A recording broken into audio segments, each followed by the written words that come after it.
presentación. Ok. Ya. Me dicen si ven la pantalla completa, por favor, en modo completo, o hay alguna dificultad. Se ve Sí se perfecto, puede ver, doctora. doctora, gracias. Perfecto, ya.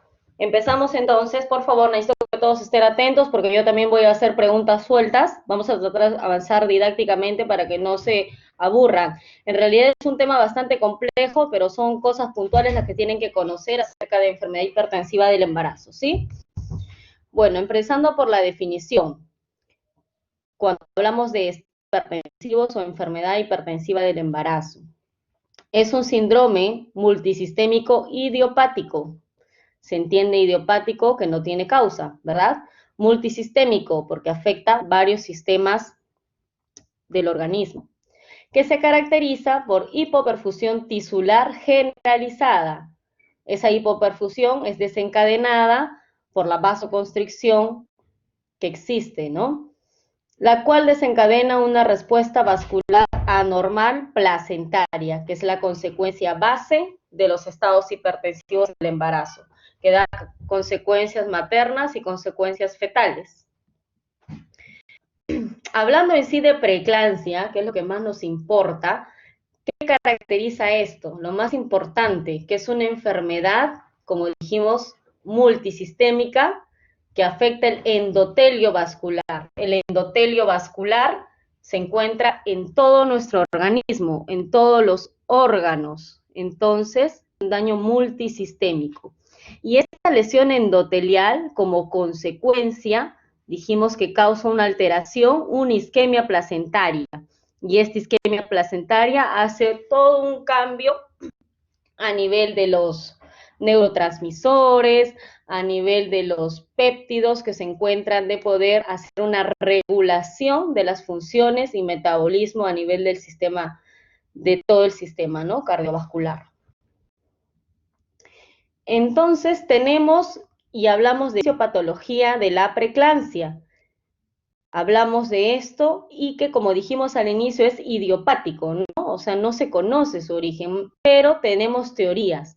Las más aceptadas, la más aceptada es la placentación anormal. Ahora vamos a hablar al respecto. Pero también hablamos que hay una fisiopatología de intolerancia inmunitaria a tejidos fetales, que puede haber una influencia genética, pacientes con algún déficit nutricional, una mala adaptación a cambios cardiovasculares o inflamatorios del embarazo.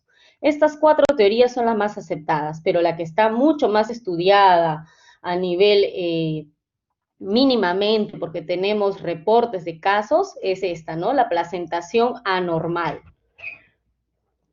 Entonces, la placentación anormal o defectuosa tiene consecuencias. Hay un aumento de la resistencia vascular periférica, hay un daño endotelial múltiple que hace cambios metabólicos, sobre todo a nivel pues renal, que son las que más se reproducen, y hay una activación del sistema de coagulación. Es por esto que ahorita vamos a ver que hay una desregularización entre la prostaciclina y el tromboxano, que debe de adaptarse a los cambios fisiológicos del embarazo. Y al no adaptarse, da como consecuencia la hipertensión arterial, ¿no? Entonces, como dijimos, la consecuencia es la vasoconstricción, y esta vasoconstricción da hipertensión arterial. Hay una disminución de la prostaciclina periférica. Sabemos que la prostaciclina es un vasodilatador por excelencia, y hay un aumento del tromboxano plaquetario y placentario, que da como consecuencia esto, ¿verdad? Por lo tanto, hay un aumento de la agregación plaquetaria, dando como consecuencia una trombocitosis y trombocitopenia, que es lo que caracteriza a la preeclampsia. Entonces, como dijimos al inicio, causando un daño endotelial múltiple, y este daño endotelial que se traduce como vasoconstricción y daño tanto a nivel renal, a nivel cardíaco, también causa un aumento de la permeabilidad vascular y por lo tanto se traduce con edemas. Es por eso que antes decían que la preeclampsia tiene que haber sí o sí hipertensión y edemas. Esto va cambiando con el tiempo. La preeclampsia es como hemos dicho al inicio, que es multisistémico y idiopático, va cambiando con el tiempo, así como los criterios. Por eso vamos ahora a establecer esto según las últimas revisiones, ¿sí? Entonces, esta presentación anormal que se da, vemos que lo comparten acá este cuadro, para que se desencadene la preeclampsia también tiene que haber una predisposición materna. O sea, entra acá a tallar el tema genético. Puede haber una placentación anormal, pero si no hay predisposición materna, la paciente puede pasar desapercibido ese tema de preeclampsia. Pero si conjugan ambos, la paciente hace un estado hipertensivo del embarazo, preeclampsia y puede llegar a todas las complicaciones si esta predisposición materna se encuentra. Entonces vemos acá un esquema de lo que se va alterando y la base de la preeclampsia, que se alteran las arterias espirales. Miren, viene la arteria uterina, que irriga toda la base del útero y tiene sus ramas, ¿verdad? Como se bifurca acá, llega a arteria arcuata, arteria radial, la arteria basal y la arteria espiral. ¿Cuántas arterias espirales creen que tenemos a nivel uterino? A ver, ¿alguna idea? Belén. No sabría, doctora. A ver, José.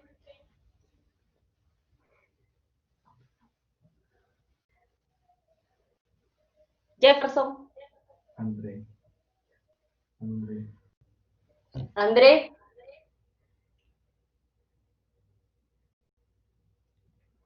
David Vargas. Doctora, ¿pueden ser dos? ¿Derecha e izquierda? Esas son las arterias uterinas.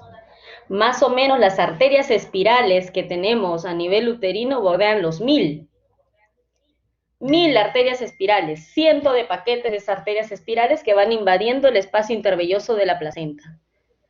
Entonces, ¿ustedes creen que por 2 arterias que se alteren va a haber preeclampsia? No, se tienen que alterar todo este juego de arterias espirales. O sea, de las 1000 que hay, se alteran. Y por eso se desencadena todo el daño endotelial múltiple.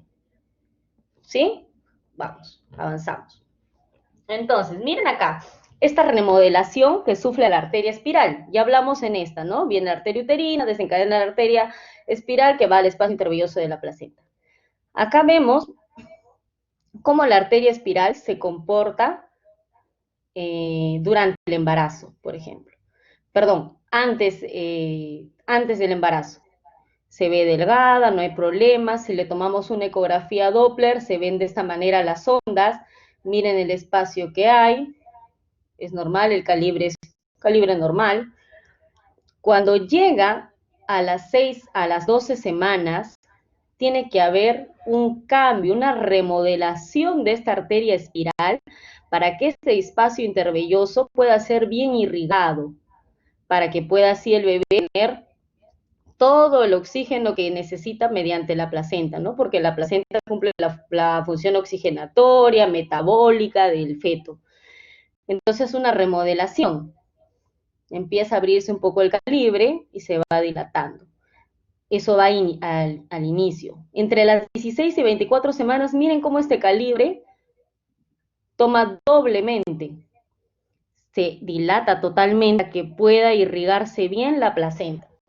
Si tomamos una ecografía Doppler de la arteria uterina, que es bifurcación y es de donde parte, porque no podemos medir las 1000 arterias espirales, ¿no? Por eso se toma el Doppler de la arteria uterina, que es la base, donde después se divide la espiral.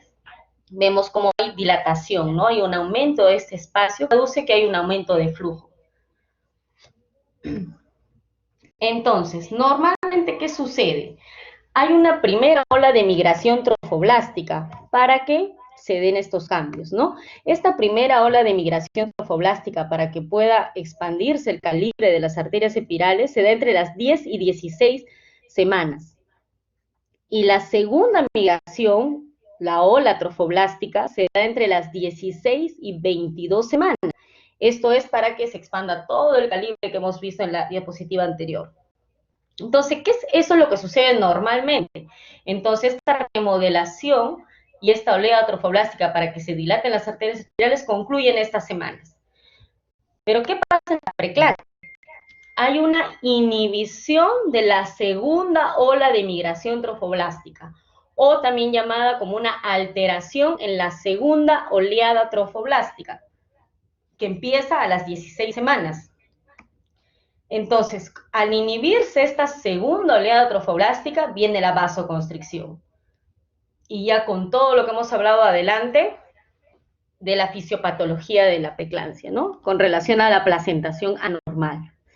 Entonces, esto es muy importante que ustedes sepan, ¿no? Esa es la teoría de la placentación anormal. Hay una inhibición de la segunda oleada trofoblástica entre las 16 y 22 semanas que desencadena vasoconstricción y daño endotelial multisistémico. Por eso las medidas preventivas hacen un cambio en esta segunda oleada de trofoblastos. Entonces, miren este esquema, quede con las arterias espirales en una paciente normal, en una paciente con normotensión.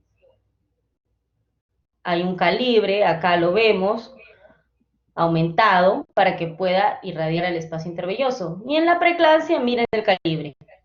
Esta remodelación se dio, se va disminuyendo, este calibre se mantiene aparentemente, y miren los calibres de acá, ¿no? Entonces, todo esto se va alterando en la preeclampsia. ¿Eso quedó claro? ¿Hasta ahí todo bien respecto a la fisiopatología y etiopatogenia de la preeclampsia, para ya poder ahondar en lo que es la clasificación, factores de riesgo que ustedes tienen que conocer? ¿Ya? Muy bien. Entonces, la enfermedad hipertensiva del embarazo es una de las complicaciones comunes en el embarazo. Hablamos comunes, entre comillas, que fluctúa entre el 5 y el 10%, ¿no? Añadido con otros tipos de enfermedades. Lidera la causa de morbimortalidad materno-fetal a nivel mundial. Eso es importante que sepan. La primera causa de morbimortalidad o de mortalidad materna a nivel mundial es la preeclampsia. Y en el Perú es la hemorragia posparto, ¿no? Ahí varía. El 20% de recién nacidos terminan en la UCI, porque esta preeclampsia se puede presentar en bebés prematuros, que desencadena que los pacientes, los recién nacidos, se encuentren en incubadores, ¿no? Por mal desarrollo pulmonar, fetal, neurológico, etc. Acá esto es importante que ustedes tengan y lo consideren bastante. Factores de riesgo a la cabeza. Una pregunta hubo ahí, ¿no? Un factor de riesgo que mencionaran. Factor, esto vemos acá con proporciones. La nuliparidad es un factor de riesgo, una proporción de 3:1, una edad mayor a 40 años, pacientes de raza negra, historia familiar de hipertensión, pacientes portadoras de hipertensión crónica, la proporción es muy elevada. Enfermedad renal crónica, también las pacientes con comorbilidades renales, pacientes con SAF, síndrome antifosfolipídico, o alguna colágenopatía como lupus, artritis reumatoide, etcétera, también hay un aumento de la proporción, pacientes diabéticas y el embarazo gemelar.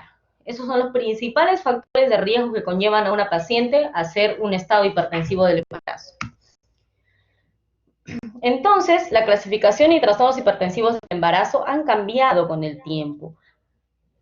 Acá tenemos la última clasificación, según la Task Force de la COG, del Colegio Americano de Ginecólogos, desde 2014, y de ahí no se va a actualizar. Antes decíamos que necesitaba la paciente tener hipertensión más proteinuria o hipertensión más edema, y eso ya se ha ido dejando de lado. Ahorita vamos a ver la nueva clasificación, ¿ya? Entonces tenemos hipertensión gestacional, hipertensión crónica más preeclampsia sobreagregada y la preeclampsia o eclampsia, ¿no? ¿Cuándo hablamos de hipertensión gestacional? A ver, André. ¿Cuál de los dos, doctora? Hipertensión gestacional. No, me refiero a que hay dos André, pero bueno, la hipertensión Ah, ya, gestacional Andrés es, Gallego. ya yo, la hipertensión gestacional es cuando es una crisis hipertensiva, o perdón, un estado hipertensivo en la mujer embarazada mayor de 20 semanas en ausencia de proteinuria. En ausencia de proteinuria o en ausencia de daño endotelial múltiple, ¿no? Porque ya ha ido cambiando la clasificación. Muy bien. Sí, sí. Solo hipertensión sin daño en órgano blanco, más que sin proteinuria, ¿ya? Sin daño en órgano blanco. Muy bien. A ver, hipertensión crónica, Evelyn Díaz.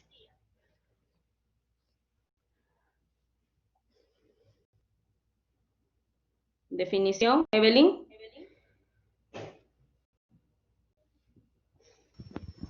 Sí, doctora. Hipertensión es una presión, la crónica mayor de 40-90 antes de las 20 semanas.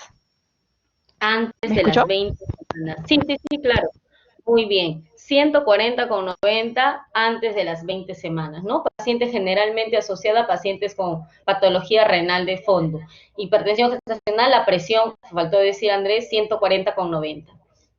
Hipertensión crónica más preeclampsia sobreagregada. ¿Cuál es la definición? Miguel Ángel Poma.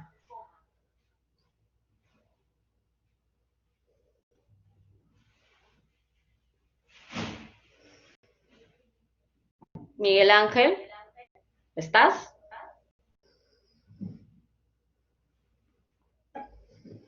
Chicos, por favor, cuando estén en la clase, no porque el hecho que se grabe, ustedes van a dejar que yo hable y no estén atentos. Por eso yo generalmente hago preguntas para ver si están acá, ¿sí? A ver, Cela Velasco.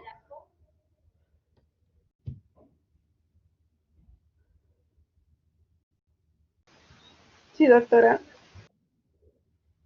Hipertensión crónica más preeclampsia sobreagregada. ¿Cuál es la definición?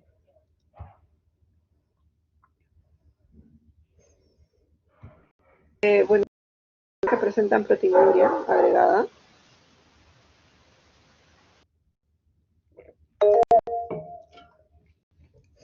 Paciente que tenga antes de las 20 semanas presión arterial elevada más de 140,90 y que se añade trastorno a nivel de cualquier órgano del sistema, ¿no? Trastorno o daño en órgano blanco.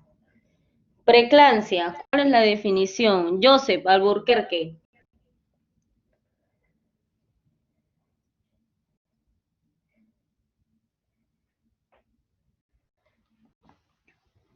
Joseph, nada. Karen Murgia.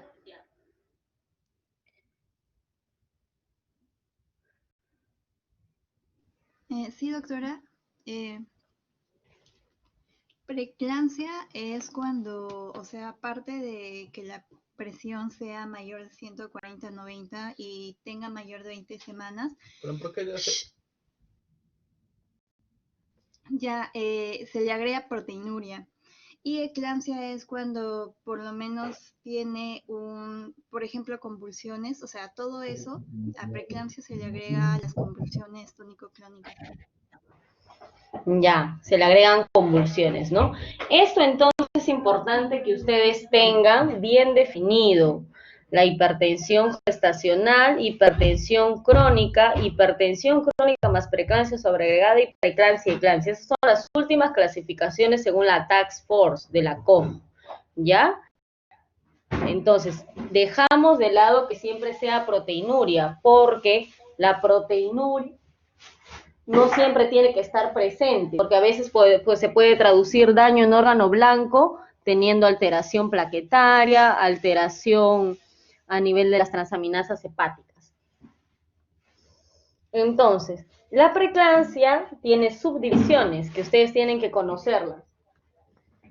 Preeclampsia sin criterios de severidad y preeclampsia con criterios de severidad. Esa es la subclasificación. Ya no existe eso de preeclampsia leve, moderada o severa. Ya no existe. Sáquense ese concepto. Es preeclampsia sin criterios de severidad o preeclampsia con criterios de severidad, según la última clasificación. Entonces, ¿cómo se hace el diagnóstico? Vemos acá estas imágenes. ¿Qué es lo primero que tenemos que entrar a tallar? Un correcto control prenatal. Ustedes han visto en sus clases el control prenatal. Tiene que medirse generalmente la altura uterina, la presión, el peso, cada vez que viene la paciente, ¿no? Es importante. Y la presión arterial. Para esto ya no incidir, o ya deberían ustedes saber desde medicina cómo se toma la presión arterial, ¿no? Los ruidos de Korokov. Primer ruido, quinto ruido, en qué momento tengo que escucharlo, cómo debe estar la paciente. Entonces, todo eso tienen que ustedes ya conocerlos. Entonces, el diagnóstico es identificar los factores de riesgo, la clínica de la paciente, presión arterial mayor a 140, aumento de peso o alguna otra comorbilidad que tengamos que a la paciente controlarla más frecuentemente, ¿no? Entonces, hablamos preeclampsia sin criterios de severidad. Cuando se presenta después de las 20 semanas hasta las 6 semanas postparto. Presión arterial, como dijimos, mayor a 140/90 y una proteinuria mayor a 300 en 24 horas o 30 miligramos por decilitro en tira reactiva. Ahorita vamos a ver, no sé si ustedes habrán escuchado cuando hacen sus rotaciones. Bueno, lastimosamente este año está por la pandemia, está restringido eso, pero ya lo van a ir viendo poco a poco. O el más específico es la proporción proteína-creatinina mayor a 0,3. Entonces acá tenemos una imagen de que muchos de repente han escuchado el test de proteinuria cualitativo, ¿no? El test de AS, conocido como el test de AS, que es el test del ácido sulfosalicílico.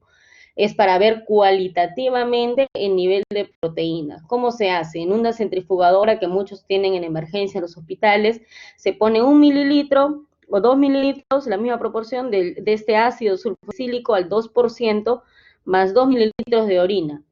Previo a esto se centrifuga la orina, se saca lo que necesitamos, los 2 mililitros, y lo añadimos y lo dejamos ahí en observación. Después de esto nosotros podemos ver estas imágenes, ¿ya? ¿Cuándo para nosotros se adquiere un valor positivo, que decir que la paciente está perdiendo proteína de orina? Cuando se ve 2 cruces. Cuando está 2 cruces está entre 100 y 300 miligramos por decilitro. Esto ya no nos importa. ¿Ven acá? Estas son las proteínas que están precipitadas. 3 cruces y 4 cruces se ve todo espumoso. 4 cruces hablamos de una proteinuria severa. A partir de 2 cruces ya la paciente está perdiendo proteínas. Es normal que durante el embarazo la paciente pierda proteínas, que puede ser hasta un trazas o una cruz, que me indica que es mínimo, pero a partir de 2 cruces ya empiezo a pensar en una proteinuria, ¿no? Esto también tiene muchos falsos positivos, dependiendo si la paciente está correctamente hidratada, si ha de repente caminado, hecho ejercicio u otra cosa, se le tiene que pedir un test confirmatorio, con el test de proteinuria semicuantitativa, o mejor aún con el de proteinuria en 24 horas, para ver si realmente tiene un factor de proteinuria real, ¿no?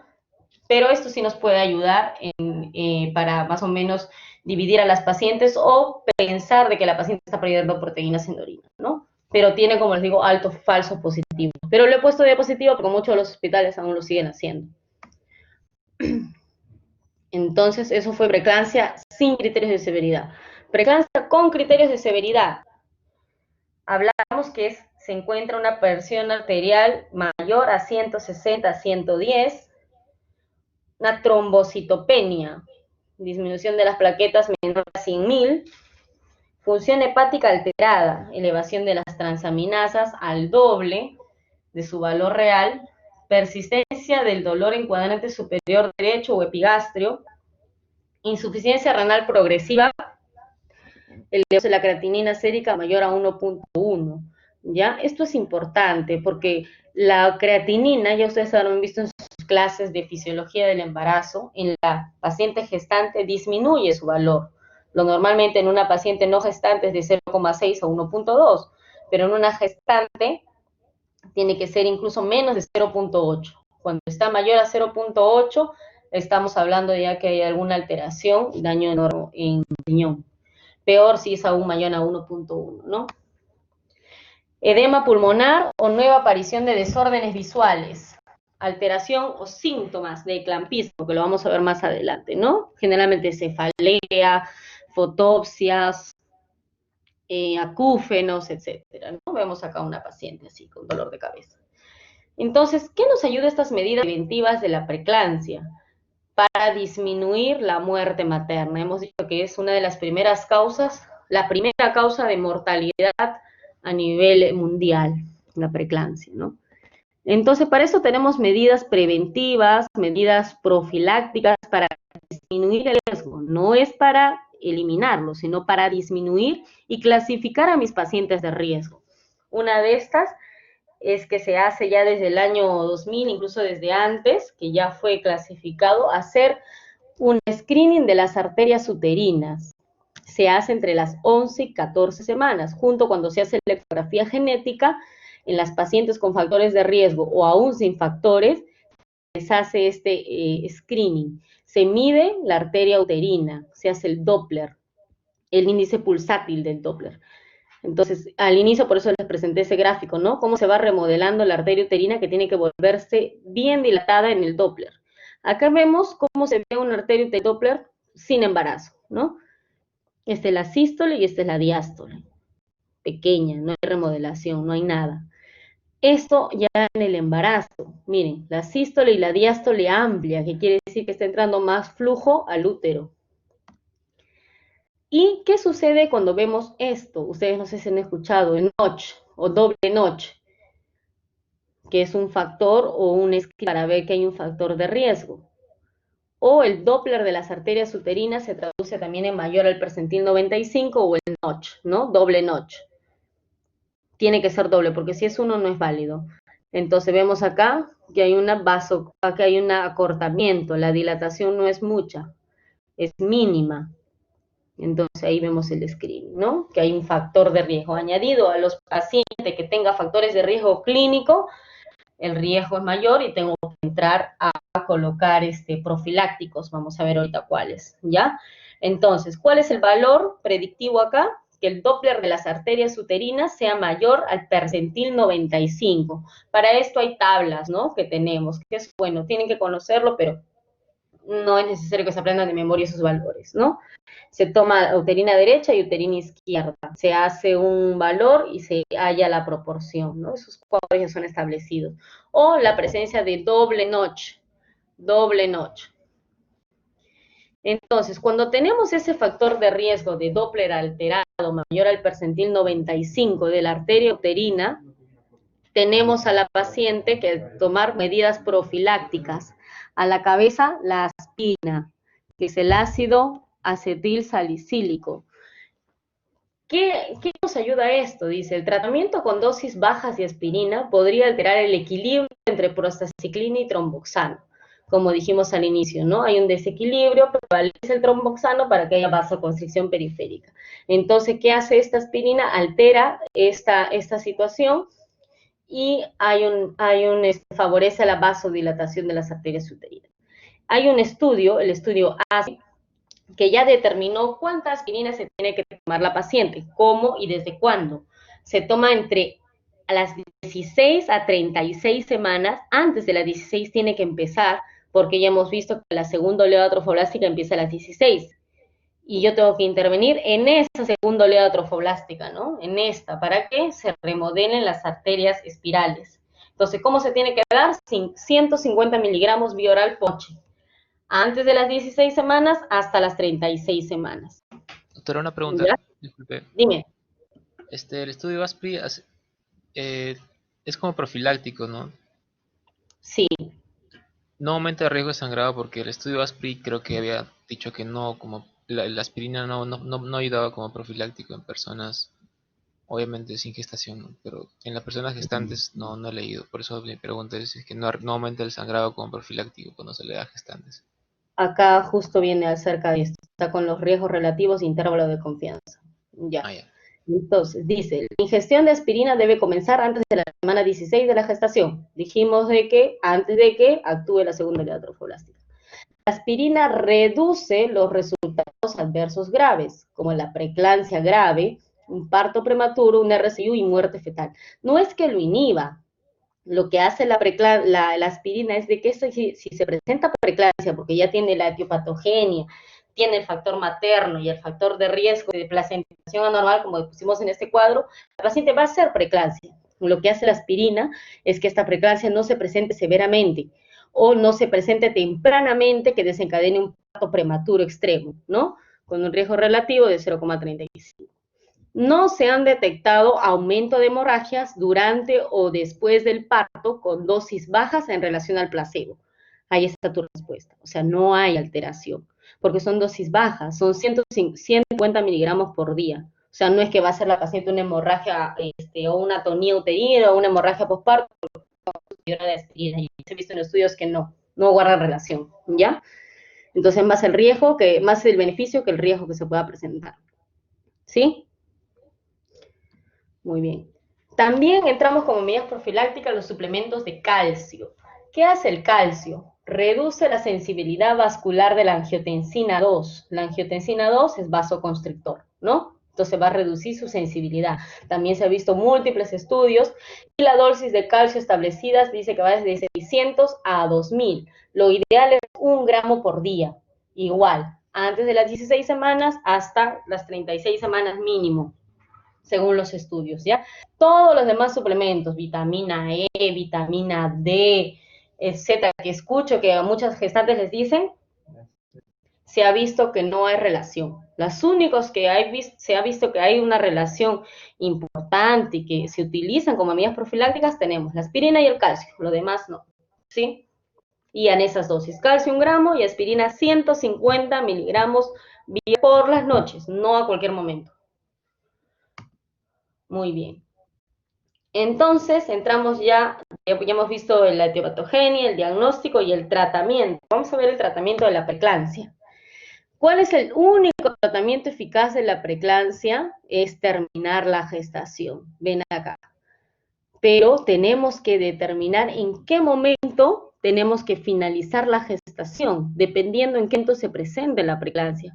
Porque hay preeclampsias que se presentan antes de las 34 semanas, que son la preeclampsia de inicio temprano, cuando no hay una madurez fetal, y la preeclampsia de inicio tardío, ¿no? Entonces, de eso va a depender. Entonces, cuando ya tenemos la sospecha de preeclampsia o preeclampsia confirmada, para esto ya entramos pues a ver todo el perfil laboratorial de la paciente, ya tenemos la clínica, y tenemos que determinar si hay criterios de severidad o no. Preeclampsia severa y preeclampsia sin criterios de severidad, y valorar la edad gestacional. Para esto, hago un estudio fetal con relación a la edad gestacional y tomo mis decisiones. Eso es lo principal. ¿Cuáles son los objetivos del tratamiento de la preeclampsia? Es obtener un recién nacido sano y mantener la salud del feto y de la madre. Controlar la presión arterial para evitar también así la aparición de convulsiones, de la eclampsia. Y el manejo médico y obstétrico depende de la severidad del cuadro y de la edad gestacional, como dijimos acá, ¿no? De esto depende la toma de las decisiones. Entonces podemos optar por un manejo médico, ¿no? Porque ya hemos dicho que lo único tratamiento es terminar la gestación, pero tenemos que entrar a ver cuándo hacerlo. Entonces, si optamos por el manejo médico, tenemos pautas que hacer. Control de la presión arterial y peso diario, control natal para el estudio de la condición fetal, dieta normosódica e hiperproteica. Esto también escucho que muchos dicen, ¿no? No, pero tienes que dar una dieta bajo en sal para evitar la preeclampsia, o bajo en sal porque ya tienes preeclampsia. Ya se ha visto que no hay asociación. La preeclampsia no es igual que la fisiopatología de la hipertensión arterial normal. Digamos, ¿cuál es la fisiopatología? Entonces la sal o el sodio no entra a tallar acá. Entonces la dieta tiene que ser normosódica. Uso de ferroterapia y suplementos vitamínicos, dijimos que la vitamina K. Y el laboratorio, lo básico, perfil hepático, perfil de coagulación, perfil renal y proteinuria en 24 horas. Esto si vamos a hacer un tratamiento médico.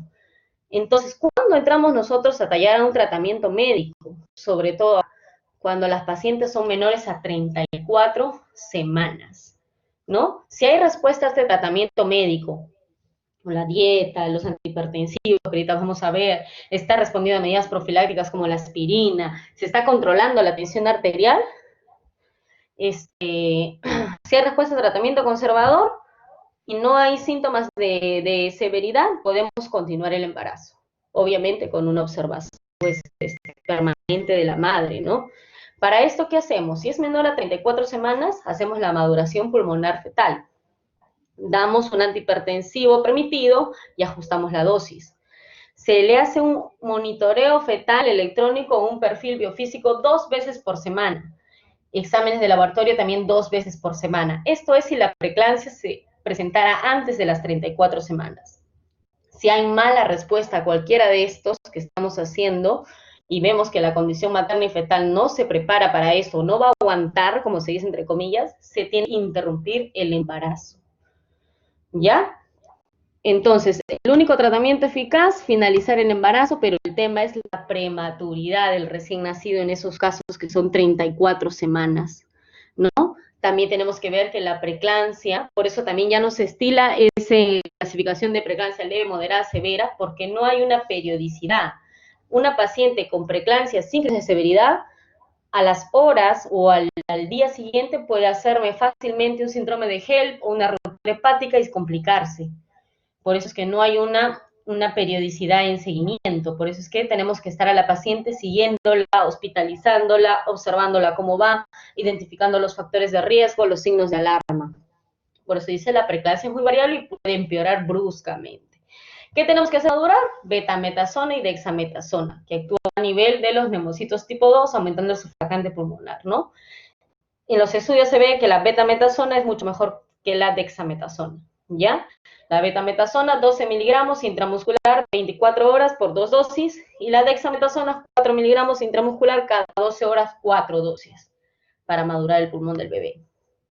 Y así esperar. Entonces, si la preeclampsia que se presentara fuera severa, y sea la paciente menor a 34 semanas, ¿cuáles son las indicaciones maternas para terminar el embarazo? Hipertensión severa persistente, síntomas persistentes de preeclampsia, o sea, cefalea, acúfenos, tinnitus, signos que son los considerados como signos de eclampismo, falla renal progresiva, que hay una alteración en la creatinina o unicerrenal, persistencia de plaquetas bajas o de síndrome de HELP, que si ya se instaura un síndrome de HELP, es indicación de terminar el embarazo. Ya se instaura un edema pulmonar, que la paciente haga una eclampsia o que se evidencie una sospecha de DPP, ¿no? Desprendimiento prematuro de placenta normoinserta. Esas son indicaciones maternas para culminar el embarazo en pacientes menores a 34 semanas y no estar a la espera de que madure pulmón o de esperar que esto para la preeclampsia no va a continuar, ¿no? Como hemos dicho, no tiene una periodicidad como las otras enfermedades. Puede estar bien la paciente y el día siguiente muy mal. Las indicaciones fetales para culminar el embarazo, RCU severo, que es la consecuencia primordial en una preeclampsia. Pacientes con preeclampsia de inicio temprano tienden a hacer RCU. Oligohidramnios, que hay alteraciones en el Doppler y en el perfil biofísico fetal, desaceleraciones variables o tardías en la cardiotocografía y que hay una muerte fetal, ¿no? Esas son las indicaciones fetales para terminar el embarazo inmediatamente. Y cuando es mayor a 34 semanas, aquí cambia, ¿no? Primero tenemos que estabilizar a la paciente, o sea, como está, hidratarla, darle sus antihipertensivos, interrumpir el embarazo en un lapso no mayor a 72 horas. Y de preferencia culminar el embarazo vía vaginal, ¿no? Si las condiciones obstétricas y maternas lo permiten, ¿no? Si es una paciente obviamente con eclampsia, no puede pujar, está en un síndrome de HELP, hay un daño endotelial múltiple, no podemos esperar que haga un trabajo de parto vaginal, porque para eso tenemos que inducir el parto, ¿no? Con misoprostol, ponerle su oxitocina y la paciente se puede ir deteriorando más. Pero si la paciente todavía está estable, podemos culminar el embarazo vía vaginal. Entonces, no lo dudemos, cuando sea menor a 34 semanas, valorar el estaterno y fetal, controlar con antihipertensivos, esperar que madure el pulmón, sulfatear a la paciente si es necesario, ahorita vamos a ver las indicaciones, para que madure el pulmón y evitar los síntomas de eclampsia, ¿no? O que se desencadene una eclampsia, un síndrome de HELP. Si es mayor a 34 semanas y se instaura una preeclampsia severa, tengo que interrumpir el embarazo. No importa, ya está maduro el pulmón, no voy a sacar un bebé prematuro. Puedo esperar máximo 3 días hasta que complete sus exámenes y gane un poquito más de peso en un día, qué sé yo, y de preferencia culminarlo vía vaginal. A ver, y el tratamiento de antihipertensivo es básico que estos lo conozcan, ¿no? De todos estos, ¿cuál es el principal antihipertensivo que se se utiliza a nivel mundial? A ver, piensen.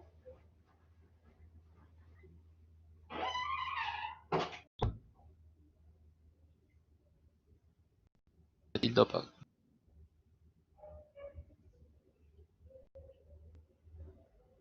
Metildopa. Beta bloqueadores.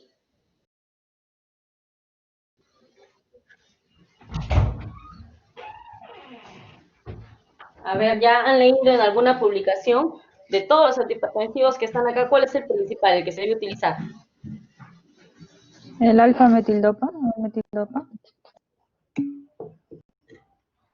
Pero ese es un antihipertensivo que recién actúa a las 6 horas. O sea, es un antihipertensivo de mantenimiento.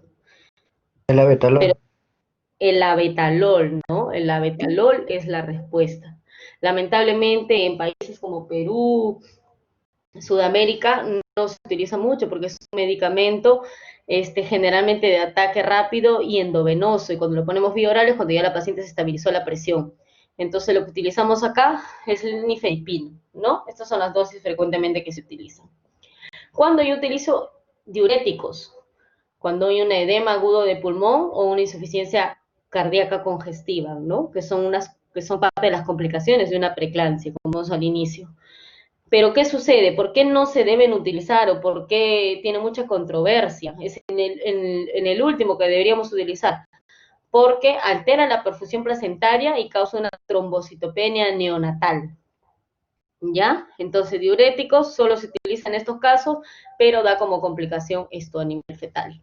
De preferencia se utiliza nifedipino, acá hablando de Sudamérica, y metildopa como mantenimiento, ¿ya? Entonces tenemos complicaciones materno-fetales de la preeclampsia. Acá tenemos todas las que frecuentemente se dan. Si la dejamos progresar, como hemos dicho, ¿no? Por eso ya tenemos claro, menor a 34 semanas, madurar, culminar. Mayor a 34 semanas, culminar en la gestación.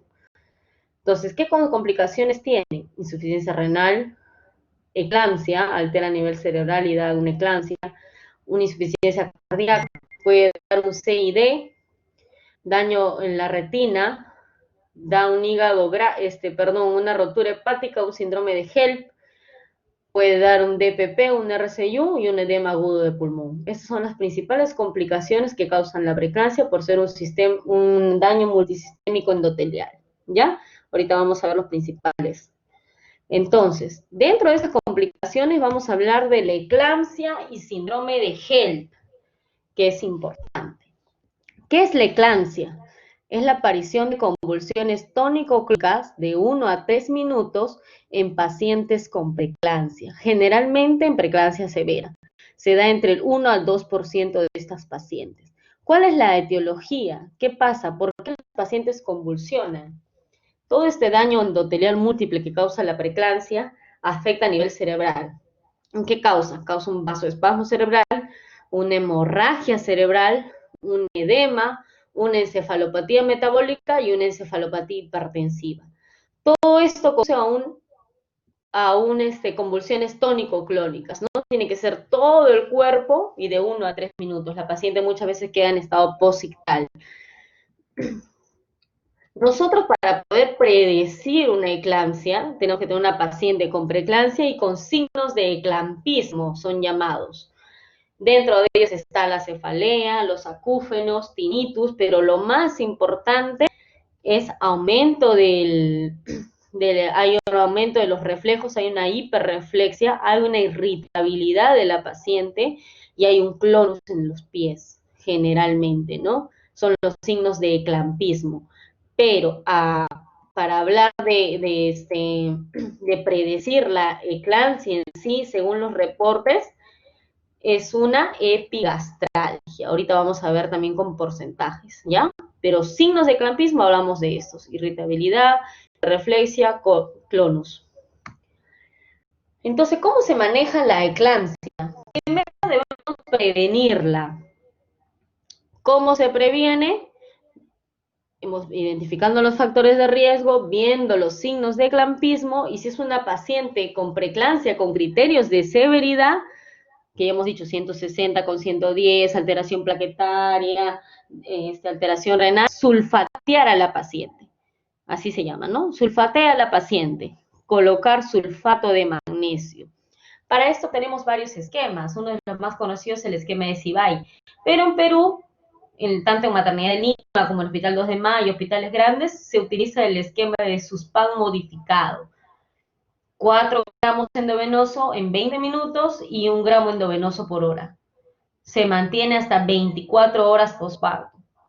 Hay un estudio, el estudio MACPI del sulfato de magnesio, ¿no? ¿Qué pasa cuando nosotros indicamos sulfato de magnesio? Es muy tóxico, tiene mucha toxicidad. ¿Qué hace el sulfato de magnesio? Protege a la paciente de eclampsia, evita las convulsiones, utiliza una barrera protectora a nivel del sistema nervioso central. ¿Y qué controlamos en la paciente? Lo principal, reflejos osteotendinosos, frecuencia respiratoria y diuresis. Si estos están alterados, ahorita vamos a ver cómo, hablamos de toxicidad del sulfato de magnesio. Entonces, ¿cuándo hablamos de toxicidad? Cuando hay una arreflexia, se disminuyen o se abolen por completo los reflejos osteotendinosos.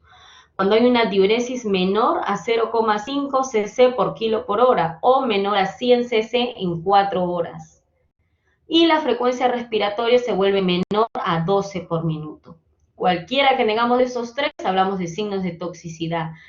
Y si queremos dosar a la paciente el magnesio sérico, podemos ver de acuerdo a esos niveles, y estas son las preguntas de examen que muchas veces hay, ¿qué niveles tienen que estar el magnesio para yo decir que la paciente está con toxicidad?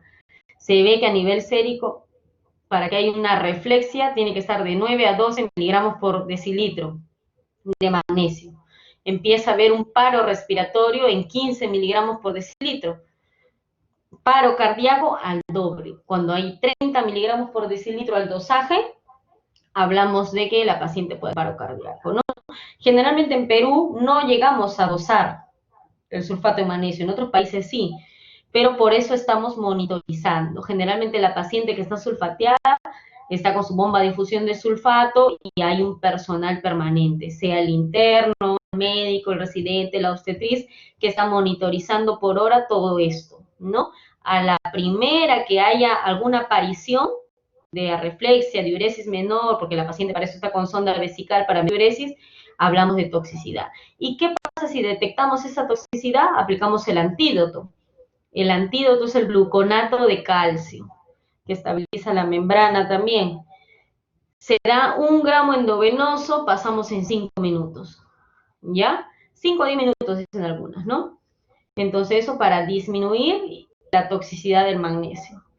Y esto es para evitar convulsiones, ¿no? O sea, si la paciente te llega a ti convulsionando y sabes que es una convulsión por preeclampsia severa, tú le tienes que poner sulfato de magnesio. No existe otro tratamiento, siempre y cuando sepas que es por preeclampsia. A la paciente no le vas a poner su diazepam, no le vas a poner su fenitoína. ¿Solo cuando? Cuando hay una refractariedad al tratamiento del sulfato de magnesio y se presente un estatus epiléptico. Ahí solamente podemos utilizar diazepam y epaminizar a la paciente. Antes no, ¿ya? Antes siempre sulfato de magnesio.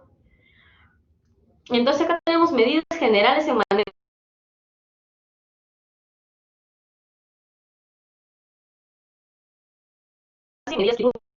Sí o sí, ¿ya?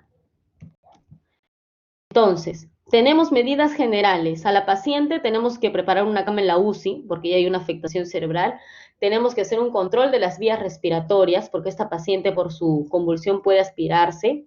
Tenemos que hacer una sujeción física, porque la paciente, pues, al movilizarse se puede caer en cualquier momento, al convulsionar, porque son convulsiones tónico-clónicas.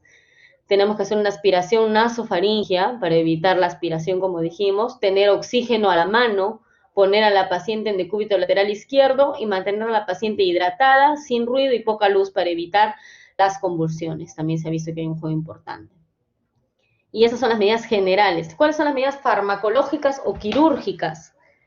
La interrupción del embarazo al cesar convulsiones. Una vez que tú estás sulfateando a la paciente y cesa la convulsión, programarla, independientemente de la edad gestacional. Aquí ya no entra ya la edad gestacional porque ya hay un daño a nivel cerebral. Tú tienes que culminar el embarazo inmediatamente. Manejo de convulsiones con sulfato de magnesio, control de la presión arterial, control laboratorial de perfil de preeclampsia, ultrasonido abdominal, porque hay una alteración que puede presentarse la rotura hepática, control del estado fetal, y si la paciente puede quedar posictal o si no estoy segura, de repente está añadiéndose epilepsia o algo, tendría que una tomografía o una resonancia magnética en casos de convulsiones atípicas o en caso de la paciente tenga un coma, ¿no? Porque estas convulsiones que no son bien controladas o son severas puede desencadenar una hemorragia subaracnoidea y una muerte cerebral. Yo he podido ver de residente un par de muertes cerebrales por estatus convulsivos por eclampsia. Entonces, es importante detectarlas a tiempo y poder pedir los exámenes a tiempo cuando ameriten, ¿no? ¿Qué complicación tenemos? Ya hablamos de la eclampsia. Tenemos que hablar del síndrome de HELLP. El síndrome de HELLP es un epónimo, ¿no? Para ver acá en porcentajes. El síndrome de HELLP se presenta en una preeclampsia severa entre el 4 y el 12%. Hasta el 30% puede presentarse en el puerperio inmediato, incluso dentro de las 48 primeras horas. Afecta del 0.1 al 0.6 de los embarazos, mucho menor que la eclampsia, ¿no? Y el 20% de pacientes puede cursar incluso con presión normal. Entonces, como dijimos, la preeclampsia no es que haga preeclampsia severa y me va a hacer HELP inmediatamente. Puede hacer una preeclampsia sin criterios de severidad y al día siguiente hacer su HELP. No una preeclampsia con criterios de severidad, como dijimos, ¿no? Entonces, un epónimo, ¿no? HELP de hemólisis, E de elevación, ¿de qué? De las enzimas hepáticas, a predominio del TGO, ¿ya? Pregunta de examen. Si les preguntan, ¿cuál enzima hepática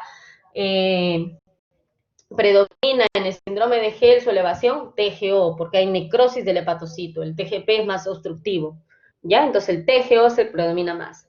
Y low platelets, disminución de las plaquetas, ¿ya? Hemólisis, elevación de las enzimas hepáticas y disminución de las plaquetas.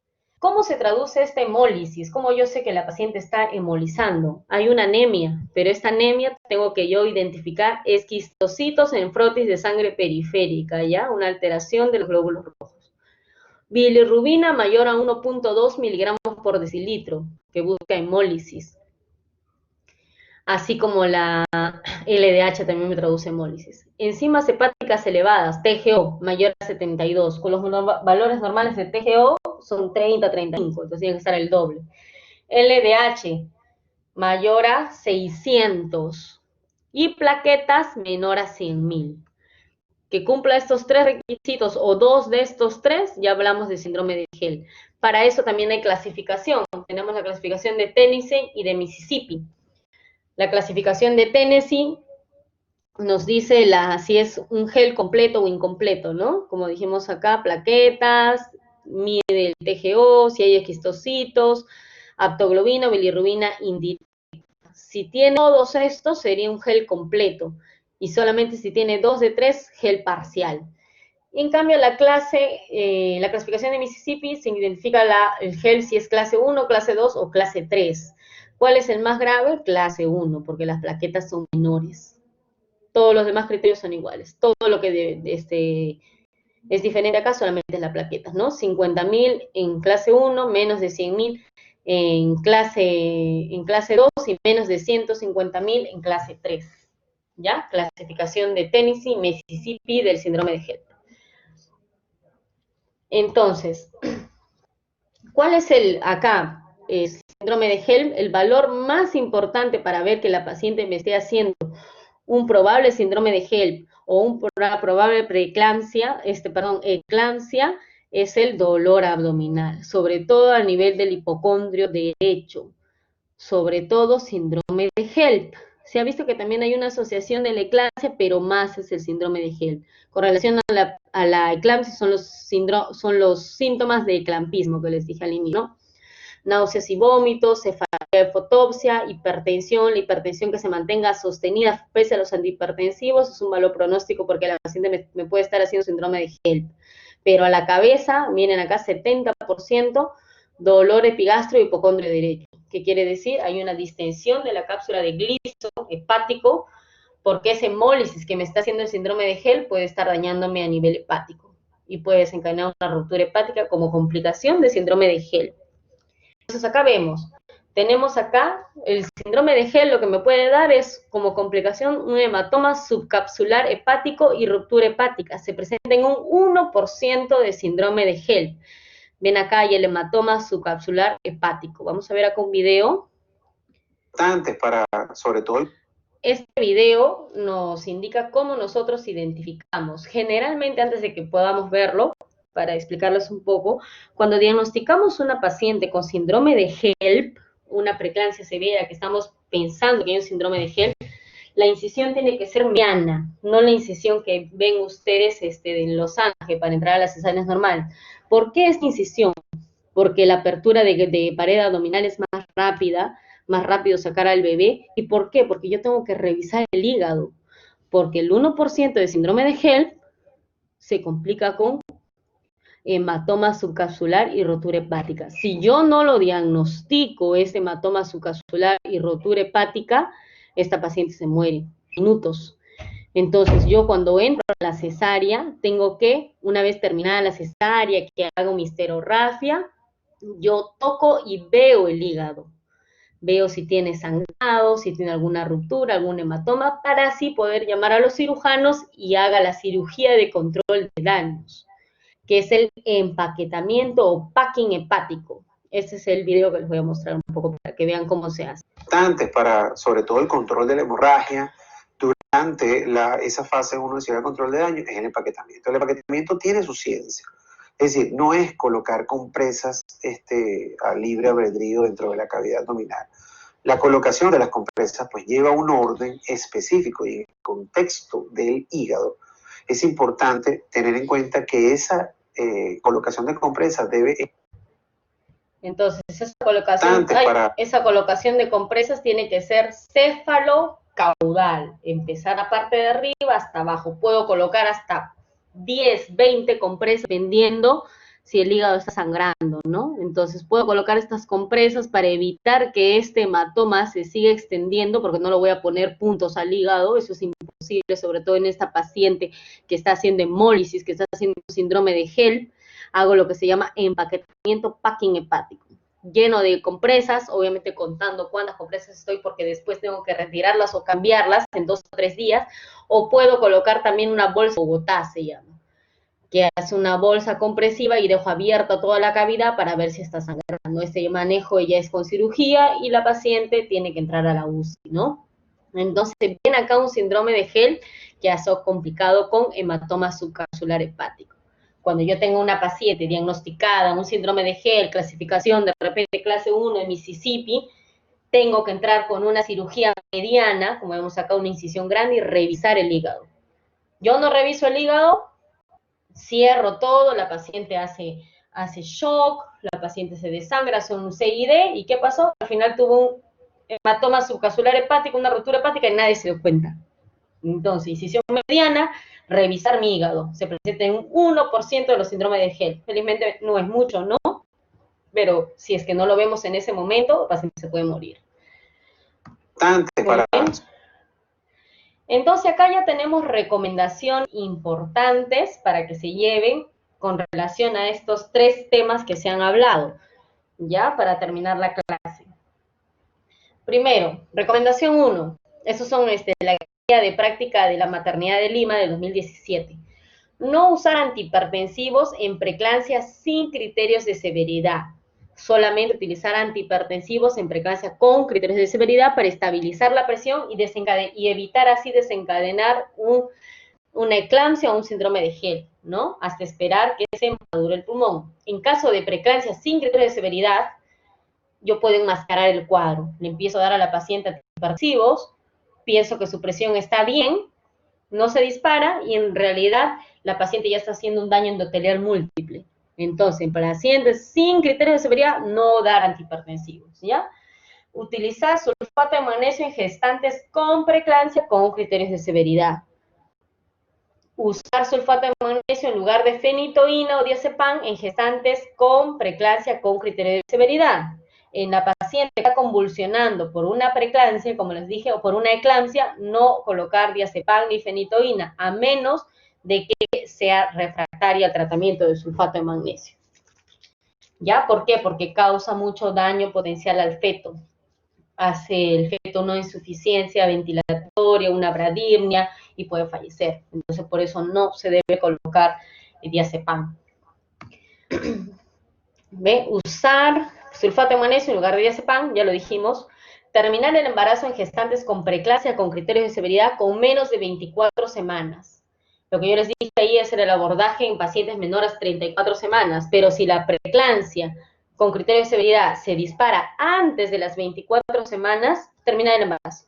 Porque esa paciente no va a aguantar. 24 semanas la voy a querer llevar hasta donde a término. El que bebé se muera dentro de la barriga es muy probable, así como que se muera afuera, porque es muy pequeño, muy poco peso. Entonces yo tengo que valorar y priorizar la salud de la madre. Entonces yo termino así inmediatamente. Se recomienda conducta expectante en preeclampsia con criterios de severidad entre 24 y 34 semanas, siempre que no existe hipertensión arterial incontrolada, compromiso de órgano blanco o distrés fetal previo monitoreo, ¿no? En el cuadro que les hice, se prefiere esperar hasta que el bebé por lo menos se madure pulmón, gane un poco más de peso, y si no hay alteraciones múltiples, podemos esperar, ¿ya? Se recomienda culminar el embarazo en preeclampsia con criterios de severidad entre las 34 y 36 semanas. Dijimos que estabilizamos al paciente y sacamos al producto inmediatamente. Terminar el embarazo con preeclampsia con criterios de severidad con más de 37. Inmediatamente también culminarlo. No esperar. ¿Qué vamos a esperar? Ya no se madura, no se hace nada. Terminar el embarazo inmediatamente. No se recomienda el uso de esteroides y síndrome de HELP. Hace unos 3, 4 años hubo una revisión y que creo que muchos saben todavía, pero ya no se usa, que pensaban utilizar corticoides, dexametasona, sobre todo en pacientes con síndrome de HELP, porque decían que aumentaba más rápido las plaquetas. Ya se han determinado en estudios multicéntricos que en realidad no nos ayuda, ¿no? No se recomienda entonces el uso de esteroides en síndrome de HELP. No nos ayuda en nada en aumentar las plaquetas. Se sugiere el suplemento de calcio 1 gramo por día. No se sugiere utilizar vitamina D, vitamina K, vitamina E para reducción de preeclampsia. Hemos dicho que solo calcio y aspirina. Acá ya está. Se sugiere aspirina 150 desde las 16 hasta las 36 semanas. La vía del parto debe ser vaginal, salvo indicación obstétrica. En caso de fetos con evidencia de compromiso, debe considerarse cesárea electiva, especialmente con bebés menos a 1.500 gramos, ¿no? Evitar, eso sí, parto vaginal en bebés muy prematuros o 1.500 gramos por el riesgo de hemorragia intraventricular al pasar al canal del parto. Entonces sí tenemos que valorar la cesárea, son muy prematuros. En caso de Bishop desfavorable, puede utilizarse misoprostol como como maduración cervical, puede utilizarse, no hay problema. El uso de antihipertensivos debe darse durante el parto para mantener los mismos objetivos de tensión arterial que durante el embarazo. ¿Cuáles son los objetivos de disminuir la presión arterial en pacientes con preeclampsia severa? Que sea de 130 con 80 o de 130 con 90, menos no, ni más tampoco, ¿ya? Es recomendable el uso de oxitocina en casos de manejo activo de alumbramiento, sobre todo en pacientes con trombocitopenia, ¿no? Paciente con síndrome de HELP, tengo que utilizar oxitocina para mejorar la contracción del útero. Fármacos como la ergometrina, metilergometrina, están formalmente contraindicados porque hay un aumento de la presión arterial. Entonces, pacientes hipertensas, síndrome de HELP, eclampsia, no puedo utilizar ergometrina. La ergometrina se utiliza para contraer el útero, mayor sobre todo si hay atonía, hay hipotonía uterina. No se debe utilizar, está formalmente contraindicado. Acá están con sus niveles de recomendación. Muy bien, entonces eso sería todo de lo que se refiere a preeclampsia, eclampsia, síndrome de HELP y rotura hepática, ya con el video que les he podido mostrar. Entonces, chicos, ¿alguna pregunta al respecto para dar por terminada la clase?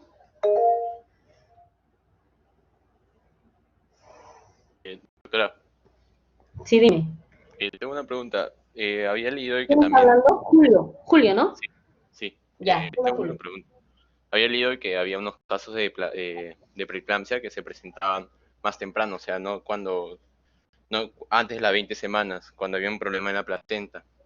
Era uno de esos, la mola, y el otro era el embarazo gemelar. En esos casos, ¿cómo se actuaría? ¿Primero trataría la preeclampsia o dejo seguir para la enfermedad de la placenta?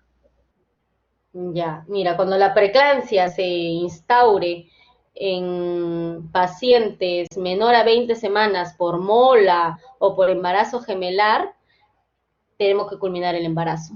Ya hemos dicho, menor a 24 semanas predomina la salud materna. Si es una mola, evacuar inmediatamente. Yo evacuando la mola, y que sea una mola completa o mola parcial, y no tenga algún otro problema, ya debería, pues, no haber daño endotelial, ¿no? Y tratar la hipertensión, pero tengo que culminar el embarazo. Si se presenta tempranamente, esa paciente tiene muy mal pronóstico, tanto fetal y materno, si fuera un gemelar. Entonces, culminar el embarazo inmediatamente.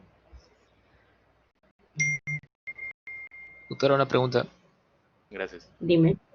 En ¿Ya? el caso que haya intoxicación por sulfato magnesio, lo recomendable es retirar totalmente la infusión o cambiarlo por vía oral para evitar las convulsiones.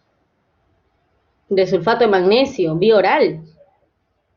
¿Dónde han Perdón, leído que se no, da sulfato de no, magnesio vía oral? solo se retira, ¿no? Cuando haya una intoxicación por sulfato. Claro, se retira inmediatamente, hidratas a la paciente y le colocas el antídoto. Y Eso es para inmediato. evitar las convulsiones, en ese caso, ¿cómo sería? Porque ya está retirando el sulfato. Claro, lo vuelves a titular. Una vez que pasó esos síntomas de intoxicación, puedes volver a titular porque te recuerda que es solamente 1 gramo endovenoso por hora. Generalmente la intoxicación se da por una mala titulación del medicamento, que es lo más frecuente. Entonces, entrar siempre con mi bomba de difusión y con cuidado, ¿no? Si la paciente vuelve a hacer un episodio que puede terminar en un paro cardiorrespiratorio, terminar el embarazo inmediatamente. Y solo recordar que que el sulfato de magnesio se puede permanecer por 24 horas posparto. Dime, María Pía.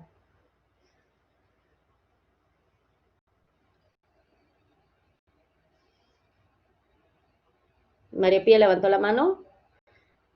Voy a terminar esto de la grabación.